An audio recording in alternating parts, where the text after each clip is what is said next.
Hello, this is Ben Simpson from Vibe Entertainment here. Long time no see. Been a bit busy the last few weeks. As businesses are opening up, I'm doing a lot of promotional videos for them. So I thought I'd get back to talking about films again with y'all. This year for film hasn't been the best at all. When the two best films of the year are probably, The Invisible Man and Bad Boys 3. It's not the strongest year in movie history. But there is an explanation for that. All the big movie production companies and distributors have moved all their biggest films and names and commercial properties to the second half and the end of the year because of COVID-19. And it's been somewhat, left me a bit starving and hungry for, great films to come. Obviously that's a very selfish way to look at things, but as I'm a huge film fan, throughout the year I love going to the cinema and seeing the newest films, and that's been deprived of me. So as soon as those cinemas open up and those new films come running in, I'll be running in as well to the cinema to see them and let you all know, what I think of them.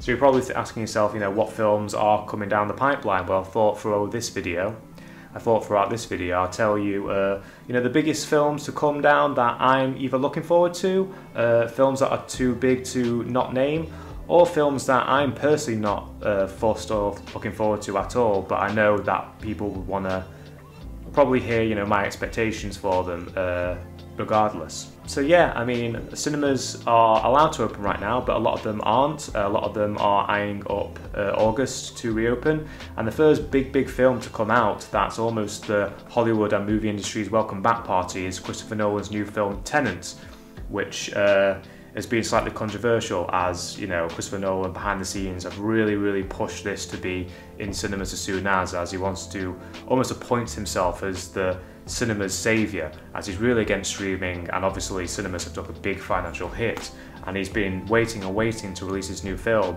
so much so that in a very rare, unprecedented move, it's coming out 2 weeks in Europe and the UK before America, as America right now is still quite a mess. And a lot of the cinemas aren't open yet and aren't planning to open probably until the end of the year, so that lofty expectations for this film to come out in September isn't guaranteed. But for us, seemingly right now, unless things really go awry, I believe it's the 26th or 28th of August Tenants coming out. And I'm personally really looking forward to it, as I'm a big Christopher Nolan fanboy. I've really enjoyed pretty much all of his films, even though some of his lesser films I recognise the mistakes and flaws of them, like Dark Knight Rises, for example, and even something like Interstellar. But regardless, I feel that the scope, the grandiosity, the lofty, heavy ideas he presents in a very accessible Hollywood format is something really commendable, and Tenet looks as though it's going to be in the same kind of mind-bending, twisty, hugely ambitious summer blockbuster that he's pretty much made his name off, and become a true James Cameron-esque auteur in presenting these big films from a spectacle standpoint, a production budget standpoint, and also just, the wide scope, globe-trotting aura of his films is seemingly carrying on to his newest film Tenant, which luckily not a lot has been given away in the trailers or in the press, so it's nice to actually walk into a film and not really know what you're getting. So yeah, really looking forward to Tenant. One film I'm not looking forward to myself, but I know that a lot of people who are, sing Disney's praises is the live-action remake, retelling, whatever you want to call it, of Mulan. Yeah, I can't say I'm too excited for this, as these live-action Disney remakes that they're pumping out are very kind of sterile, soulless and pointless. Sure, the appeal of all these animated films is the very creative, childlike and impressionable animation that, give, colour and life to all these characters and make them visually appealing. If you strip all that away, then you're left with something awkward like the Lion King remake that came out last year that just looks like an uncanny valley David Attenborough documentary with all the charm and humanity sucked away from the characters, as they just want to present them as just real life lions and tigers. Sure, that's not the point of the story, but I'll defend this movie as, a lot of the original film has actually human characters and is somewhat more a mature story, a more mature Disney story than what was coming out in the Disney revival of the 90s, and you can possibly worm that into a really satisfying live action film. But yeah, I'm just very cynical about these latest Disney outputs of remaking all their old properties and making them live action. I just don't really understand the point of them, and I believe that's coming out late August. In September, a few films are coming out. A Quiet Place 2 which was originally scheduled to release in March this year, believe it or not. And obviously was moved to later in the year. And I feel like, you know, releasing horror films in the autumn period is more appropriate, as you know, as the Halloween season. I don't really see the point of releasing a lot of horror films in the spring, so if anything, I think it would benefit the film, as more people are inclined to go to it when those, you know, spooky season starts. The First Quiet Place I thought was a really solid horror film. A very kind of unique cinema experience where obviously a lot of the film's in silence. The whole premise of the film is that if you talk, these monsters will come out the shadows and eat you. And you know, there was definitely an atmosphere in the cinema as everyone was extra quiet for this film, which was quite unique. But I have to say, the whole entire premise and plot of the original film was completely undone with the ending, as the ending just smashed a huge plot hole through the entire premise of the film that made me just go, huh? So I don't know how they'll explain that in the second one. But it's the same people behind the first one who are making the second one. So if it gives me those really kind of creative, satisfying horror set pieces, which are like a homage to like early 10s and 20s silent horror era, then, you know, it's all good, baby. Coming out in October is Wonder Woman 2, DC's next big superhero property. The first one I thought was, you know, pretty decent. DC was in bad state of affairs during the release of the first Wonder Woman, which I believe was 2017. They just kind of botched Batman vs Superman and Suicide Squad, and everyone was just looking at Wonder Woman, okay, this is the next in the conveyor belt of badness that they're going to unleash on us. But it was actually quite solid, you know, very commendable superhero film, and it's kind of nice to have, you know, a superhero film where the superhero depicted hadn't really been represented on screens properly, and I thought they did a good job. And this second one is seemingly set in the 80s. I'm going for the whole 80s nostalgia vibe, which is ever so popular right now. I'm kind of getting sick of it. We've had a good 10-15 years of 80s nostalgia themed films, games and TV shows. I think we are seeing 80s fatigue right now, well, at least me personally. But, you know, as the first one's not too bad, and, you know, the trailer looked quite promising, you know, I'll go see it, and I'm not expecting huge things. If it just delivers a fun popcorn film, you know, that's enough for me when it comes to this. Also coming out in October, which again was, I believe, originally scheduled to release in April, is Wes Anderson's new film, The French Dispatch, who Wes Anderson is quite hit and miss for me. Sometimes his films can be too kind of ironic, sarcastic and deadpan for, you know, me to feel anything from them. They're almost too self-aware. And then there's other films like Grand Budapest Hotel and what's it called? And The Royal Tenenbaums, which were really funny, really creative, and had a really warm centre to them. And I hope The French Dispatch is the second, as you know, Wes Anderson is definitely one of the more distinguishable filmmakers around. You know, you see literally one frame of his films and kind of know that's who made it. And I know for a lot of people, you know, Wes Anderson really, you know, does it for him. It's not really a guarantee for me, but he's obviously very, very talented.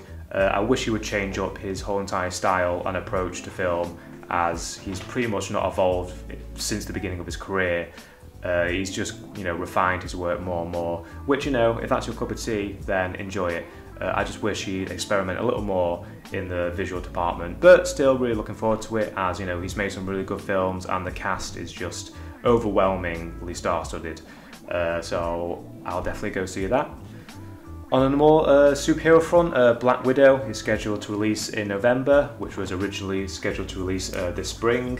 I'm not too sure what to think about this one, because if you haven't seen the most recent Avengers film, I suggest you skip like a minute ahead, because I'm about to spoil something big.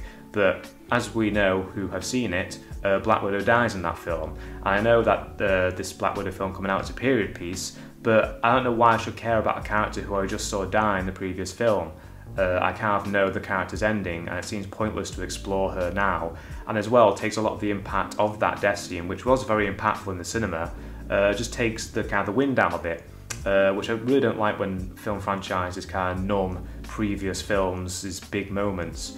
But you know, it's a Marvel film. I know it's going to be most likely decent and solid. I know these Marvel films are never going to thoroughly impress me, because they got the formula so down that they don't really change up from it at all. They never surprise me. They never, you know, sweep me away with their originality and their braveness with the filmmaking side, you know. they make, you know, very appealing, accessible popcorn films, which is absolutely fine because they do it very well and very consistent. So I'll go see that. In November, a big one for me personally is the new James Bond film, No Time to Die.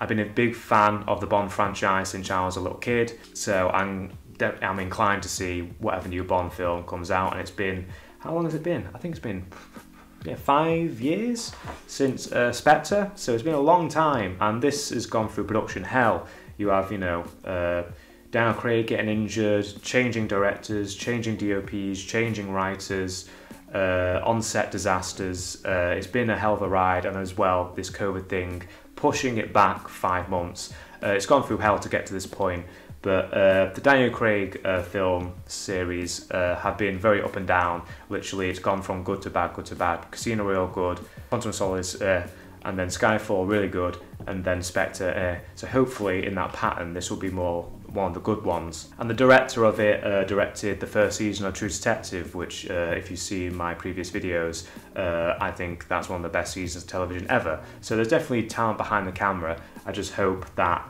these production problems that the films have had for years and years don't show up in the final product. Around Christmas time, Steven Spielberg is releasing his remake of West Side Story, which, yeah, modern day Spielberg does not do it for me. He hasn't made an interesting film to me in a good 15 years. You know, when filmmakers and established directors reach their, you know, grandparenthood and they start to have grandkids, they all mellow out, they all make some of the most uninspired and uninteresting work. I hate to correlate them at their old age, but that seems to be the case, and Spielberg has definitely been on that downward creative trajectory for a long time now. And this doesn't excite me. I don't know why we're remaking this film. The 50s film is one of the best musicals ever made. I don't see what improvements this will have over it. Yeah, I reckon it will make, you know, a lot of money, as it's, you know, a big title and a big director behind it. And musicals really, unless your name is Cats, do well during the Christmas holiday time. But for me, not looking forward to it personally, but I'll probably go see it because I reckon it will be a somewhat of a big pop culture event. But the film I am most looking forward to all year, which also comes out around Christmas time, is Dune, the adaptation of the famous sci-fi novel. What gets me excited about this film is not only the adaptation of the source material, which I've heard is basically the Game of Thrones of the sci-fi literature realm. It's that, you know, grown-up, mature, hard sci-fi with a lot of politics and a lot of themes going on, but also who's behind the camera, which is director Denis Villeneuve. Now, if you don't know who Denis Villeneuve is, from 2013 to 2017, he made some of the best films of each year, one after the other. We're talking great films like Prisoners, Arrival, Enemy, Sicario, and Blade Runner 2049, which is in contention for me to being the best film of the decade, period. And the fact that this is his return to that directing chair in 3 years, doing the most celebrated sci-fi novel of all time, gets me very, very excited. And the cast is star-studded. There's no reason for this to fail, considering, you know, what he did with the Blade Runner property. And yeah, that's probably my most hyped film, and hopefully it delivers. And hopefully, if all things, you know, go according to plan during this social distancing COVID-19 deal, we'll get to see that in December. So those are some of the big films coming out later this year. There's a few I forgot to mention. I might do a follow-up video on the more kind of Netflix TV shows coming out. But yeah, let me know if you're excited for any of these films, or if I've left off any films that you're looking forward to. And yeah, this is Ben Simpson from Vibe Entertainment. See you next time.